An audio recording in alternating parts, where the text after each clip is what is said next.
Where I lived, they believed that deaf people can't do anything, so it was very, very difficult. I came to RIT because of the communication access that's provided here. RIT has 9 different colleges. And NTID, the National Technical Institute for the Deaf, is one of those 9 colleges. We are the world's largest mainstream program for deaf and hard of hearing people, world's largest interpreting services, as well as the captioning group. It's the largest, but we still cannot keep up with the growth and the need for access services. So we decided to use Microsoft Translator as an additional communication tool, which can help RIT on its journey to scale.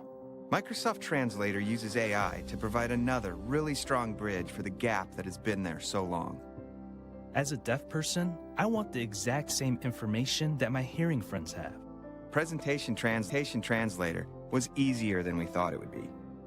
You really just have to click it, and the software automatically reads the content and everything that you have within the PowerPoint system.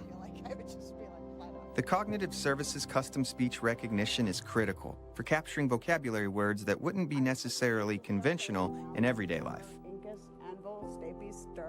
Students can pick any language that they choose to receive the information. If the professor has chosen English, which they speak, then I can choose whatever language I learn in best. Do you guys play any video games? Students can use the app to initiate a conversation with others. So now that I have my phone, I can see exactly what was said. There are barriers to communication everywhere, but I think it's time we look at the barriers as opportunities, and then they can be broken down.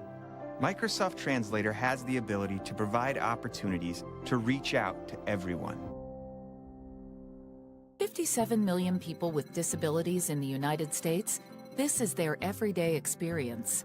People with visual, auditory, motor, speech, and cognitive disabilities rely on various assistive technologies and alternate methods of interaction to use digital documents, web, and mobile apps.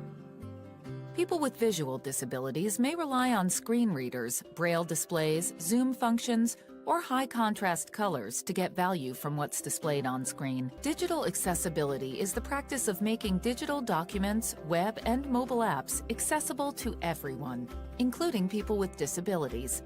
Accessible sites and apps are perceivable, operable, understandable, and robust. Building accessible sites or apps can be tricky without the right guidance.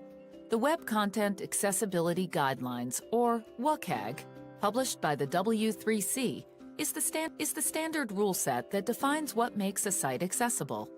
Developers, testers, app owners, and accessibility experts from around the world rely on these standards for proper accessibility testing direction. In fact, many U.S. federal government agency sites and apps are required by law under Section 508 to be accessible. This law includes the WCAG standard.